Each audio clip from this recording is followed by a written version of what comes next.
साथियों, अब से कुछ महीने बाद ही आप लोग फील्ड में काम करने जाएंगे।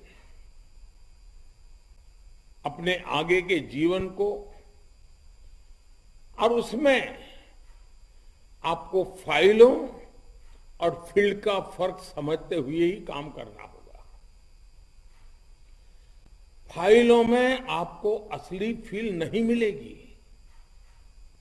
फील के लिए आपको फील्ड से जुड़े रहना ही होगा।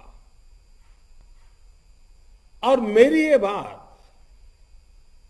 आप जीवन भर याद रखिएगा कि फाइलों में जो आंकड़े होते हैं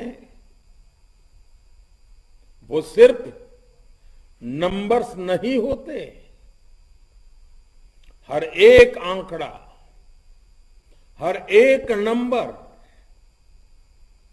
एक जीवन होता है। उस जीवन के कुछ सपने होते हैं, उस जीवन की कुछ आकांक्षाएं होती हैं, उस जीवन के सामने कुछ कठिनाइयां होती है, चुनौतियां होती हैं। और इसलिए आपको नंबर के लिए नहीं, हर एक जीवन के लिए काम करना है। मैं आपके सामने मेरे मन की एक भावना और भी रखना चाहता हूं, और ये मंत्र आपको निर्णय लेने का साहस भी देगा, और इसे फॉलो करेंगे तो आपसे गलती होने की संभावना भी कम होगी। साथियों, आप जहां भी जाएंगे आप में एक उत्साह होगा, उमंग होगा, कुछ नया करने का जज्बा होगा, बहुत कुछ होगा। मैं ये कर दूं, मैं वो कर दूं, मैं इसको बदलूं, मैं उठा के पटक के दूं, सब कुछ होगा मन में। लेकिन मैं आपसे आग्रह करूंगा कि ऐसा मन में जब भी विचार आए हाँ ये ठीक नहीं है, बदलाव होना चाहिए, तो आप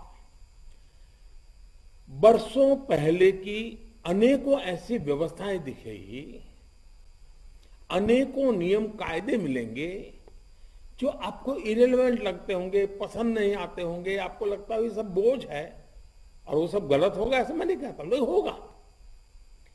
आपके पास पावर होगा तो मन करेगा नहीं ये करो, वो नहीं, देखना करो, फलाना नहीं फलाना करो, ये हो जाएगा। लेकिन थोड़ा धैर्य के साथ कुछ पल सोच करके मैं एक रास्ता दिखाता हूं, उस पर चल सकते हैं क्या? एक सलाह मैं देना चाहता हूं। वो व्यवस्था क्यों बनी या वो नियम क्यों बना, किन परिस्थितियों में बना, किस साल में बना, तब के हालात क्या थे, फाइल के एक एक शब्द को, उस सिचुएशन को आप विजुलाइज कीजिए कि 20 साल, 50 साल, 100 साल पहले क्यों बना होगा। उसके रूट कॉज को जरूर समझने की कोशिश कीजिए और फिर सोचिए, उसका यानी पूरी तरह स्टडी करिएगा कि जो व्यवस्था बनाई गई थी उसके पीछे कोई न कोई तर्क होगा, कोई सोच होगी, कोई रिक्वायरमेंट होगी। इस बात की तह तक जाइएगा कि जब वो नियम बनाया गया था तो उसके पीछे की वजह क्या थी। जब आप अध्ययन करेंगे, किसी समस्या के रूट कॉज तक जाएंगे, तो फिर आप उसका परमानेंट सॉल्यूशन भी दे पाएंगे। हड़बड़ी में की हुई बातें तत्कालीन तो ठीक लगेगी, लेकिन परमानेंट सॉल्यूशन नहीं निकालेंगी। और इन सारी चीजों की गहराई में जाने से आपका उस क्षेत्र के एडमिनिस्ट्रेशन पर पूरी पकड़ आ जाएगी।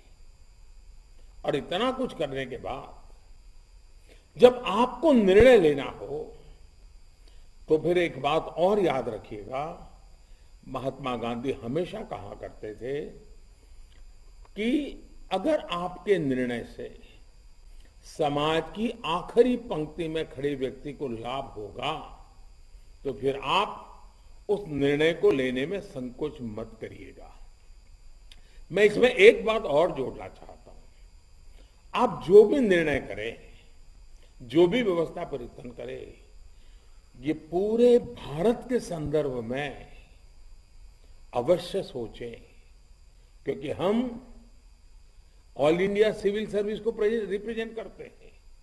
हमारे दिमाग में निर्णय भले लोकल होगा, लेकिन सपना समग्र देश का होगा।